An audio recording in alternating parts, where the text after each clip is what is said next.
السلام عليكم. موضوع الفيديو عن الناس اللي هي مضحيتش السنة دي عشان الأسعار غالية. الأضحية أقل خروف دلوقتي بيعمل له 12,000. لا 12 ايه، ده دخل في 15,000، ده أقل حاجة. فالحياة صعبة. في ناس كتير كانت متعودة تضحي كل سنة، لكن للأسف السنة دي ما قدرتش تضحي. انا بقى في الفيديو ده هقول لكم على حاجه تضحوا بيها. مش هنطلع من العيد ده كده، لما لازم نعمل حاجه. هو سامع حد بيقول ايه تخلينا نضحي بايه، نشارك في مع حد في اضحيه؟ يلا يا ريت لو قدرتي تعملي كده يبقى خير وبركه. حد تاني بيقول لا، يبقى انت عايزانا نعمل وجبات ونوزعها على الفقراء. والله ده كويس، حلو. ان الله لا يكلف نفسا الا وسعها. طيب حد تاني بتقول لي لا، ما عايزانا نعمل ايه؟ هنذبح حد من عيالنا؟ لا لا لا لا لا، تعالي بقى، انت جيتي كده بقى في صلب الموضوع اللي انا عايزه اتكلم فيه. هو انت بقى عايزه تعملي نفسك وتساوي نفسك بسيدنا ابراهيم عليه السلام؟ هو كان يعني خد قرار ان هو هيضحي بابنه، اللي هو فلذة كبده، اللي هو اعز ما يملك، بس خد قرار انه يذبحه. انت متخيله انت بتقوليها بسخريه دلوقتي؟ يعني انت ابنك اللي انت لو حصل زلزال يعني اول حاجه بتعملها بتحضني ابنك وبتجري، لا بتدوري على فلوسك ولا دهبك ولا اي حاجه. شفت سيدنا ابراهيم عمل ايه؟ عمل كده ليه؟ لانه هو بيحب ربنا اكتر من حبه لابنه. شفتي بقى؟ يعني كان هيضحي بابنه حسبة لله، وعشان ينول مرضاة الله ويقول له سمعنا وأطعنا. انت كمان عايزاك تضحي حاجة بسيطة أوي، والله مش ابنك، بعد الشر عليه، حاجة هينة جدا، بس انت قلبك متعلق بيها. ولو ضحيتي بيها يبقى انت ضحيتي بحاجة انت بتحبها، بس هي بتغضب ربنا. ده الفرق، ده الفرق. معصية انت متعلقة بيها او بتعملها غصب عنك، مش قادرة تقلعي عنها، بس انت هتاخدي قرار السنة دي ان لا، مش هترجعي لها تاني. بتضحي بيها ليه؟ عشان خاطر المولى سبحانه وتعالى، عشان خاطر حب ربنا. لازم حب ربنا يبقى في قلبك اكتر من اي حاجة تاني. ربنا قال سبحانه وتعالى: ومن خاف مقام ربه ونهى النفس عن الهوى فإن الجنة هي المأوى. يعني انت عايزة ايه تاني؟ فانت اي معصية، اي ذنب في قلبك متعلقة بيه، طلعيه وضحي بيه. هو بقى التضحية بقى دي، خدي قرار ان انت هتبتدي من العيد ده. انا ما عرفتش يا رب اضحي بالاضحيه، بس انا هضحي بالذنب ده. ما تقوليش ما بعملش ذنب، مفيش حد يعني ما بيعملش ما كلنا بنعمل ذنوب، احنا مش ملايكه. بس انت شوفي ايه الذنب، اوعي تستصغريه. حتى لو بتعملي ذنب صغير جدا، برضو خدي قرار ان انت مش هتعمليه تاني، حسبة لله. يعني انت لو بتحبي ربنا ما تعمليش اي حاجه تغضبه. بس يعني ما تقولش لا انا بحب ربنا بس دي حاجه يعني عاديه جدا، يعني ربنا هيسامحنا عليها. لا لا لا، اوعي تستصغري الذنب. احد العارفين قال ايه؟ قال: من يدعي انه يحب الله ولم يحفظ حدوده فهو كاذب. ايوه، ما انت بتعمل الحاجه اللي بتغضب ربنا. ما تقولش بقى ان انا بحب ربنا بس الحاجه دي ربنا هيسامحنا عليها.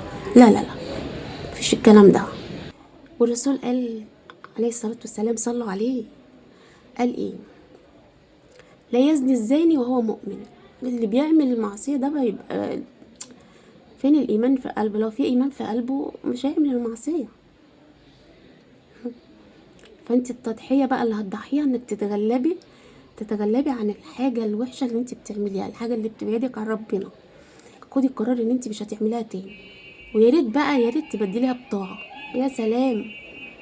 طب انت عملتي يعني حاجة يعني روعة، وخرجتي من العيد ده بقرار عظيم جدا. ما كل ايه، بص اقول لك على حاجه، انت ممكن تقعدي مع واحده صاحبتك دي تكون بتحب النميمه وانت تمشي معاها، وانت بتقولي بينك وبين نفسك، هي اللي بتقول لا، ما انت قعدتي وسمعتيها. انت كده عملتي ذنب. سماعك للكلام بتاعها وانت مش بتشاركه اهو، بس تسمعيها. لا لا لا، انت كده برضه بتعملي ذنب. حاولي تقلعي عنه.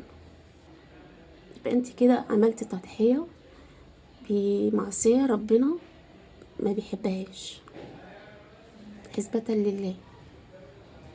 دي الرسالة الأولى. الرسالة التانية، اوعي ترجعي بقى لربنا بفتور، يعني ما يكونش العبادات عبارة عن روتين بتعمليها كده وخلاص. صدقيني هترجعي للذنب تاني. لا لا لا، خلي قلبك دايما بينبض بذكر الله، دايما في حياة كده، لسانك راتب بذكر الله. صلي بخشوع. ما تقوليش انا ما بعرفش اصلي بخشوع. اقولك تعملي ايه. انت ما بتدخلي الصلاة وبتقولي الله اكبر، معنى الكلمة دي ايه؟ يعني الله اكبر بقى عن كل حاجة حواليك، عن ولادك، عن شغلك، عن زوجك، عن بيتك، عن جيران، عن مشاكلك. انت خلاص بقيتي بين يدي الله. انت المخلوق والله هو الخالق. مفيش بينكم اي حدود، خلاص خط مستقيم. لازم يبقى فيه خشوع مع الله، وريحي دماغك من مشاكل الدنيا في ال10 دقايق اللي انت بتصلي فيهم دول. هو ده الخشوع. لو في عندك حاجة مضايقاكي اشكي لربنا، ما تشكيش لحد تاني. هو ده الخشوع. وعلى طول لسانك راتب بذكر الله، بذكر الله. لسانك راتب، وربنا قال ألا بذكر الله تطمئن القلوب. ده هيعينك ويساعدك انك ما ترجعيش للمعصية دي تاني. دي الرسالة التانية. الرسالة التالتة، هو العيد جه على ناس كتير برضو، مش ما جابتش اللي كانت بتجيبه كل سنة، ولا مظاهر العيد بقى، ولا الفرحة، ولا ومتضايقة ومخنوقة طيب يعني، ما اصل العيد مش موضوع ان مظاهر وخلاص ولبس جديد. هو مش هو ده العيد. العيد ان يبقى قلبك عايش في سلام، في راحة، في هدوء. هو ده العيد. في رضا، ان انت راضية باللي ربنا قسمهولك.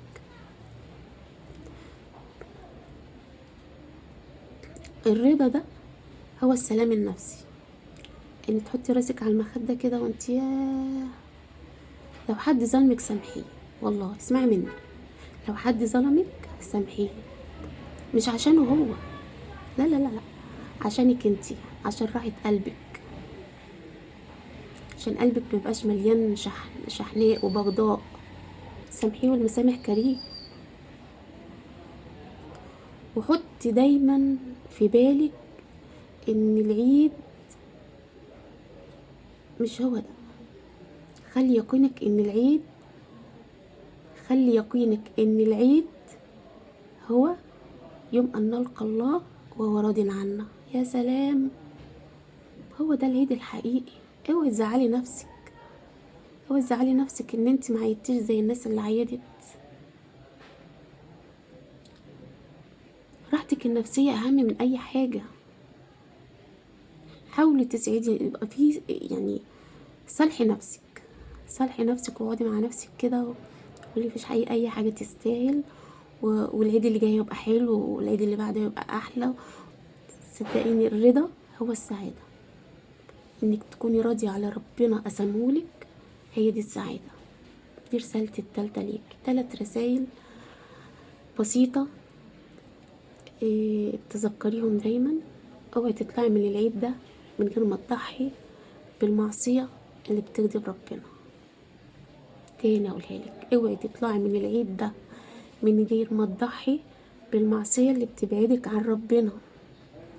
انت عارفة لو ربنا رضى عنك، يا سلام، يا سلام الدنيا وما فيها. يا سلام، رضا ربنا. يا رب ارضى عنا، اللهم ارضى عنا، اللهم ارضى عنا واعف عنا يا رب. رضاك والجنة يا رب. اقولك ايه، كل سنة وانت طيبة، كل سنة وانت قلبك طيب ومطمن بذكر الله طبعا.